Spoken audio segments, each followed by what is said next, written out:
ሰላም እንዴት ናችሁ? ደህና ናችሁ? የቻናሌ ቤተሰቦቼ በያላችሁበት ሰላማችሁ ይብዛልኝ። ለቤት አዲስ የሆናችሁ የደወል ምልክቱን በመጫን ቤተሰብ ይሁኑ።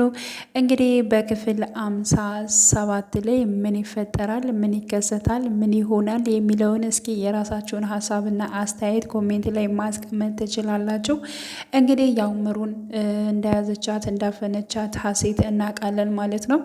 ስለዚህ ያው ናሆሜ እንዲሁም ኪራ ጽናትም እጅግ በጣም ምሩን እየፈለጓት ይገኛሉ። ነበረች የት ሄደች እያሉ ሁላቸውም እየጠየቁ ነው። ናሆሜ አስቀይሜያታለሁ መሰለኝ፣ በባለፈው አንተ በጠፋ ጊዜ ሁለታቸውን አስቀይሜያቸዋለሁ፣ የማይሆን ቃልም ተናግሬያቸዋለሁ። ስለዚህ አግኝቼ ይቅርታ ማድረግ እፈልጋለሁ፣ የኔ ፍቅር እጅግ በጣም ናፍቃኛለሽ በማለት እንግዲህ ጽናት ምሳ አዘጋጅ ተባብለው ብቻ ግን ምሳ በምታቀርብበት ሰዓት ምሩ አልተገኘችም ማለት ነው። ስልኩም ሲደውሉላት አታነሳም። ምክንያቱም እንግዲህ ሀሴት ከራሷ ክላስ ከነኪራ ቤት ከዘው ቤት ተቀምጣ እሷን አፍናትና አስራት ትገኛለች። ምክንያቱም የሄኖክንና የሀሴትን ሚስጥር ሁሉን ነገር ስለሰማች ከጽናት ላይ ምን እንዳደረጉ ያን ሁሉ ስለሰማች እንግዲህ ትናገራለች በማለት ወደ ውስጥ አስገብታ አስራትና አፍናት ትገኛለች ማለት ነው። እና እጅግ በጣም ነው የሚከብደው። ምክንያቱም ያው ምሩምዬ እጅግ በጣም ያማታል ማለት ነው። ስለዚህ ለምሩ ይህ አይገባትም መሆንም የለበትም ብዬ አስባለሁ። እና እኔ የራሴን ነገሮች እሸፍናለሁ ስል ሌላ ስህተት እየሰራው ነው ያለው ተኝ። ስለዚህ እኔ የምፈልገው 3 ቀን ነው በቃ የአባቴን ሀሳብና እኔ ያለሁበትን ነገሮች አስተካክሌ እስከምሄድ ድረስ እዚህ ቤት አንቺም ስላለሽ እንድትይኝ እፈልጋለሁ፣ በቃ ዝም በይ በማለት እንግዲህ ሀሴት ምሩን ትጠይቃታለች ማለት ነው። አሁን የሰጠውሽን ምግብ ያመጣውልሽን ምግብ አበላሻለሁ፣ ስለዚህ አርፈሽ ቁጭት ያለሽ፣ ስለዚህ አፍሽን እከፍትልሻለሁ፣ ምንም ነገር እንድታወሪም አልፈልግም፣ እንዳጮይ በማለት ታስጠነቅቃታለች ማለት ነው። ከዚያም እንግዲህ ልክ ስከፍትላት ግን ጽናት ድረሽልኝ እያለች የመጮህ ድምፅ እንትን አሰምታ ነበረ። መልሳ ግን ያው አፍናታለች። በወቅቱ ጽናት ግን ወደ ክላስ መታ ነበረ። ያው ሀሴት መሆኑሽ ነው፣ ለምንድነው የጮህሽው?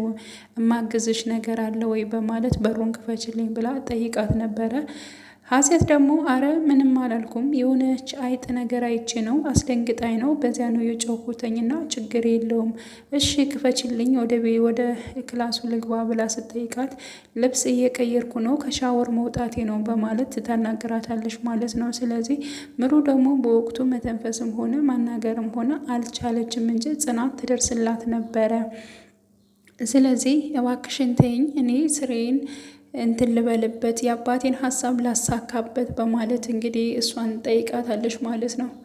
እንግዲህ ምን ይፈጠራል በክፍል 57 ምን ይፈጠራል፣ ማንስ ለምሩ ሊደርስላት ይችላል የሚለውን እንግዲህ በጉጉት የምንጠብቅ ይሆናል። ናሆሜ ሲሰማ ምን ያደርጋል፣ ሀሴት ላይስ ምን አይነት እርምጃ ሊወስድ ይችላል የሚለው ሁላችንም በጉጉት የምንጠብቅ ይሆናል። ኪራም ይህን ነገር ከሰማ ምን ይሰማዋል? ሀሴትን እንዲሁም ሄኖክን ከቤት ሊያስወጣ ይችላል ወይስ ደግሞ ምሩ ደግሞ ለራሷ ህይወት ፈርታ ዝም ብላ በዚሁ ትቀጥላለች? እንዳስፈራራቻት እንደዚህ እንዳደረገቻት ስላትናገር ትችላለች ወይ? ምክንያቱም ምሩ ከዚያ ካለችበት ውስጥ ካሰረቻት ወይም ደግሞ ካፈነችባት ውስጥ መውጣት አለባት ብዬ አስባለሁ። ምክንያቱም መድኃኒት ትወስዳለች፣ ህይወቷ ትንሽ ያሰጋል። በዛ ላይ ባለችበት ነገር ውስጥ አስጠንቅቃ ምናልባት እንዳትናገሪ ለማንም እንትን እንዳትይ በማለት ልታስወጣት ትችላለች። ምሩ ደግሞ ከወጣች በኋላ ስለምትፈራ ምናልባት እውነቱን ደግሞ ለጽናትም ለኪራም ለናሆሜም ላትናገር ትችላለች ብዬ አስባለሁ። እንግዲህ ብዙ ነገሮች ትፈራለች ማለት ነው። በእንደዚህ አይነት ውስጥ እዚህ ቤት ውስጥ እንዴት ሊከሰት ይችላል በማለት በጣም ስለምትፈራ እኔ እንጃ ወደ ቤት ራሱ ወደ ነኪራ ቤት ራሱ የምትመጣ አይመስለኝም ማለት ነው። ምክንያቱም ሀሴት እጅግ በጣም ነው ውስጥ አስፈራራት የነበረችው። እንደውም ምሩ ሁሉን ነገር አንገቷን እየነቀነቀች እሺ እሺ ስትላት ነበረ ማለት ነው። ስለዚህ ያው እንግዲህ ማን ቀድሞ ይደርስላታል? ከሰሙስ በኋላ ምን አይነት ውሳኔ ይወስዳሉ? የሚለውን ነገር እንግዲህ ሁላችንም አብረን የምናይ ይሆናል ማለት ነው። ኪራ በመምጣቱና በመመለሱ የጽናት ደስታ ሙሉ በሙሉ ተመልሷል። ሲቀጥል ደግሞ ኪራ የጽናት ፍቅር እንደወጣለት እያስመሰለ ይገኛል ማለት ነው። ግን ደግሞ እጅግ በጣም ነው የሚወዳት የሚያፈቅራት፣ አሁንም በልቡ ውስጥ አለች። እንግዲህ ለጓደኛዋ ግን በቃ እሱ ተስፋ እንደቆረጠ ነገሮችን ወደ ራሱ እንደተመለሰ ጽናትም እንደዚያ ስትላት እኔም እንደሱ ነው የምፈልገው፣ ተስፋ እንዲቆርጥ ነው የምፈልገው በማለት እንግዲህ ውስጧ በማዘን ስትናገር ነበረ። ግን ደግሞ ኪራ እንደዚያ አይደለም፣ አሁንም ጽናትን ይወዳታል፣ ያፈቅራታል። እና ውድ ቤተሰቦቼ በያላችሁበት ሰላማችሁ ይብዛልኝ። መልካም ጊዜ ተመኘውላችሁ።